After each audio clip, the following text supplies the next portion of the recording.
मुरगुड शहरामध्ये भटक्या कुत्र्याच्या हल्ल्यात 11 जण जखमी। मुरगुड शहरामध्ये नगर परिषद निवडणुकीचं वातावरण तापलेलं असतानाच काल रात्री भटक्या कुत्र्याच्या हल्ल्याने नागरिकांमध्ये भीतीचं वातावरण निर्माण झालंय।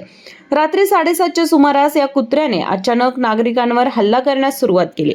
या हल्ल्यात लहान मुलांसह ज्येष्ठ नागरिक मिळून एकूण 11 जण जखमी झालेत। नागरिकांमधून मिळालेल्या माहितीनुसार संबंधित कुत्र्याची पिल्ली अपघातात मृत झाल्याने ती आक्रमक बनून रस्त्यावर येणाऱ्या जाणाऱ्या लोकांना चावू लागली। वाढत्या हल्ल्यांमुळे परिसरात तणावाचं वातावरण निर्माण झालं होतं। दरम्यान संबंधित कुत्र्याला अखेर ताब्यात घेण्यात आलं, अशी माहिती प्रशासनाकडून देण्यात आली आहे।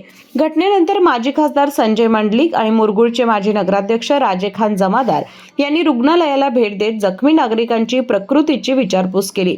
मुरगुड शहरात या घटनेने मोठी खळबळ उडाली असून नागरिकांनी प्रशासनाने लवकरात लवकर भटक्या कुत्र्यांवरील नियंत्रणासाठी उपाययोजना कराव्यात अशी मागणी केली। केके न्यूज साठी मुरगुड प्रतिनिधी ओमकार पोतदार। कोल्हापूर जिल्ह्यातील सुझुकीची एकमेव डीलरशिप म्हणजे मोहिते सुझुकी। 16 वर्षांच्या प्रदीर्घ अनुभवासोबत तुम्हाला इथे मिळेल सेल्स, सर्व्हिसेस आणि स्पेअर्स एकाच छताखाली।